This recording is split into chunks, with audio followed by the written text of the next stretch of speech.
కృష్ణారెడ్డి గారు సార్ అంటే తెలంగాణలో రెవెన్యూ సిస్టమ్ చాలా పకడ్బందీగా ఉంటుంది. ఇవాళకి గ్రామాల గుడ్డ నక్షాలు పకడ్బందీగా చేసిన నిజాం కాలంలో చేసినవి పకడ్బందీగా ఇప్పటికీ ఎంఆర్ఓ ఆఫీసులో ఉన్నాయి.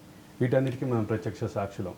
కానీ ఒక ప్రధానమైన అంశం ధరణి పేరు మీద ఏదైతే అగ్రికల్చర్ ల్యాండ్స్కి చేశారో ఈ 58-59 పేరు మీద అంటే నగరాల్లో ఉన్నటువంటి భూముల మీద టార్గెట్ చేసి వాటిని కొట్టేయటానికే ఈ 58-59 జీవోలు తీసుకుని ముఖ్యంగా 59 జీవో తెచ్చారనే వివాదం ఉంది. దీని మీద మీరేమంటారు?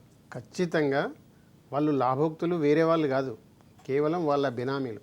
యా వాళ్ళ కోసమే వాళ్ళ వందిమాగతులకు ఇప్పుడు వాళ్ళ తీగ లాగితే డొంక కదిలినట్టు దాదాపుగా మొత్తం కూడా మనం ఎంక్వైరీ చేస్తే బయటకు వస్తాయి. యా ఆ చేసిన అన్నిటిలో కూడా వాళ్లకు ఆ పాపంలో భాగస్వామ్యం ఉంది, ఆ ఫలితంలో భాగస్వామ్యం ఉంది ఈ పాలకులకు.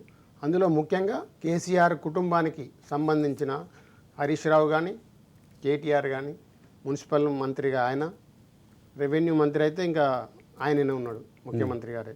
వాళ్ళ బెనామీలుగా ఆ బిహారీ ముఠా ఐఏఎస్లను పెట్టుకొని అన్ని రకాలుగా బెనామీల పేరు మీద చేసుకున్నారు. ఖచ్చితంగా దాని మీద ఎంక్వైరీ జరగాలి. ముఖ్యంగా 59 మీద మాత్రం జరగాలి. వందలాది ఎకరాలు కొట్టేసారు. యా నిన్న ముఖ్యమంత్రి రివ్యూ సందర్భంగా కొన్ని ఆదేశాలు మౌఖికంగా ఇచ్చారు. కొన్ని అంటే దాని ఫాలో అప్గా సర్క్యులర్ కూడా వచ్చింది. నివేదిక అంటే ఫర్దర్ డెసిషన్ తీసుకునే వరకు దాన్ని ప్రస్తుతానికి అనుమతులను నిలిపివేస్తూ, అదే సందర్భంలో మరొక ముందడుగు ఏంటంటే జీహెచ్ఎంసీ నుంచి కూడా గృహ నిర్మాణాల అనుమతుల్ని కూడా ఆపేస్తూ అదే కన్స్ట్రక్షన్ అనుమతిని ఇప్పుడు ఆపినరు. సేల్ డీడ్స్ కూడా అయిపోయినాయి. కన్స్ట్రక్షన్ ఫర్దర్ అయితే మూవ్ కాకుండా మౌఖిక ఆదేశాలు ఇచ్చారు. చాలా సంతోషం. ఇంకా పకడ్బందీగా దాని మీద జరగాలి. ఇప్పుడు అంతటితో దులిపేసుకుంటే ఇబ్బందే. అందుకోసం ముఖ్యమంత్రి గారు ఇంకా కొంచెం చొరవ చూపి ఇంకా అందులో ఉన్నటువంటి పాత అధికారులు ఎవరైతే ఉన్నారో వాళ్ళని ఫస్ట్ తప్పించాలి. ఆ అధికారులు అలాగే కొనసాగితే లోపల ఇంకా కూడా జరిగే అవకాశం ఉంది.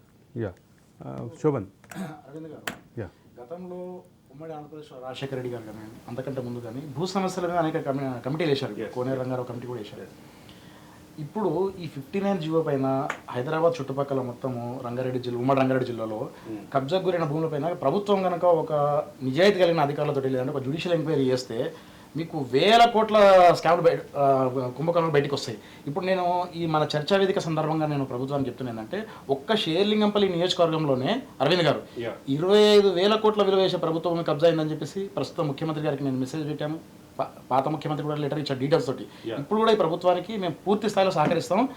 ఏదో భవన నిర్మాణాలు కట్టినాయి కాదు, ఖాళీ ఉన్నాయి. ఇప్పుడు నిర్మాణాలు కట్టినాయి కలుపుకుంటే ఇంకా ఎక్కువైతాయి. కానీ ఇప్పుడు ప్రభుత్వం కొద్దిగా చొరవ ప్రదర్శించి చిన్న కోర్టు లిటిగేషన్స్ ఉన్నాయి. అట్లాగే కొన్ని అప్పనంగా 59 జీవో కింద పెట్టినవి. అట్లా మొత్తం ఎకరాలు 59 జీవో పేరుతోటి కబ్జా చేసినవి ఉన్నాయి.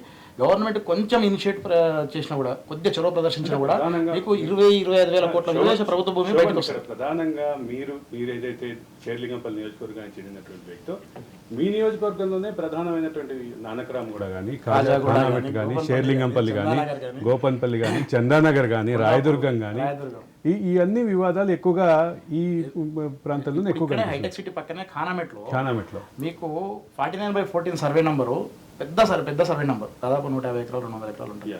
దాంట్లో ఆల్రెడీ ఆ సాయి సింధు ఫౌండేషన్ అని చెప్పేసి వాడు హాస్పిటల్ కడతా అంటే సార్ అదే బోగస్గా వాడికి రాసిచ్చింది టీఆర్ఎస్ గవర్నమెంట్. యశోదాకి ఇచ్చింది. సరే వాళ్ళు పేదలకు ఎంత వైద్య సహాయం చేస్తున్నారో అది వేరే విషయం. మనం చూసాము కరోనా టైంలో ఒక్కొక్కరు ₹1,00,000 రెమెడిసిన్ అమ్ముకున్న పరిస్థితి ఉంది. ఎవరికి ఆక్సిజన్ ఫీ ఇయ్యలే. అలాంటి వాళ్ళు ఈరోజు మేము పేదలకు మేము వైద్య సేవ చేస్తామని చెప్పేసి 15 ఎకరాలు ఒక్కొక్కడు, యశోదావాడు సాయి సింధు ఫౌండేషన్ వాడు ఇద్దరు 15 ఎకరాలు అప్పనంగా చాలా తక్కువ చీప్ రేటు తీసుకున్నాడు. ఎవడన్నా పేదోడు సార్ నాకు అట్లా ఏంటి అంటే సార్ ఎవరికైనా ఇయ్యడు. అలాంటివే కాకుండా ఒక ఎగ్జాంపుల్ చెప్తాను మీకు. ఒక అతను ఉన్నాడు చిత్తూరు అమర్నాథ్ రెడ్డి అని చెప్పేసి, తర్వాత ఇంకోటి గుంటూరు చౌదరి ఉంది. వీళ్ళు ఉత్తగా చిన్న ఫేక్ డాక్యుమెంట్ క్రియేట్ చేసి దాదాపు 5-6 ఎకరాలు హైటెక్ సిటీ పక్కన కబ్జాలు ఉన్నారు. ఇప్పుడు మొత్తం గవర్నమెంట్ ఇప్పుడు ఇనిషియేట్ చేసినాడు. నేను ఆర్డీఓకి కలెక్టర్కి రెగ్యులర్గా మెసేజ్ పెడుతున్నాను, జస్ట్ రెస్పాండ్ కండి బాబు, నేను చూపిస్తా దగ్గరకు వచ్చని చెప్పేసి. వాళ్ళు ఫేక్ డాక్యుమెంట్ క్రియేట్ చేసి ఎకరాల భూమి కబ్జా పెట్టి అపార్ట్మెంట్ కట్టాలనే ప్రయత్నం చేస్తారు. ఇప్పుడు ఇనిషియల్ స్టేజ్లో ఉంది. ఇప్పుడు గవర్నమెంట్ పూనుకుంటే మనం స్టాప్ చేయొచ్చు. ప్రభుత్వ విలువైన ఖజానా డబ్బు మొత్తం మన ఖజానాకి ఇవ్వచ్చు. ప్రభుత్వము చొరవ ప్రదర్శించాలని చెప్పేసి మేము కోరుతున్నాం.